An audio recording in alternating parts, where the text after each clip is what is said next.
Hi guys, welcome back to my channel. അപ്പോൾ നമ്മൾ നമ്മുടെ മിഡിൽ ഈസ്റ്റേൺ ക്യൂസീൻ്റെ 4th റെസിപ്പിയാണ്. അപ്പോൾ നമ്മൾ രുചികൾ തേടി നമ്മൾ ദുബായ് വരെ എത്തി.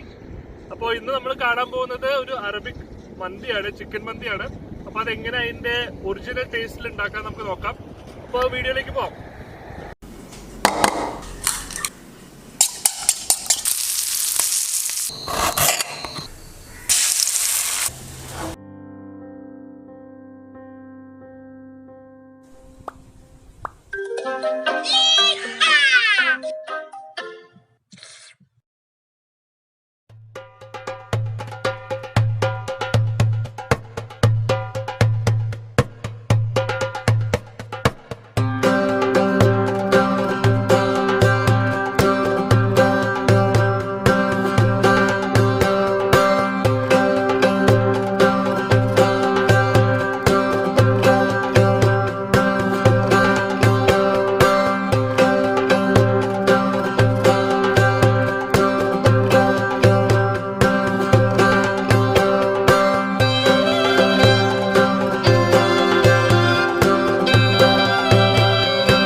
എന്തെളുപ്പമായിട്ടാണ് നമ്മൾ ഉണ്ടാക്കിയത്. അപ്പോൾ ഞാനിപ്പോഴും പറയാറുള്ള പോലെ നിങ്ങൾക്ക് നിങ്ങളുടേതായ മാറ്റങ്ങളൊക്കെ ഈ റെസിപ്പിയിൽ വരുത്താം. അപ്പോൾ ഈ വീഡിയോ ഇഷ്ടപ്പെട്ടെങ്കിൽ ലൈക്ക് ചെയ്യുക, ഷെയർ ചെയ്യുക, സബ്സ്ക്രൈബ് ചെയ്യുക. അപ്പോൾ അടുത്ത വീഡിയോ വരേക്കും ബൈ.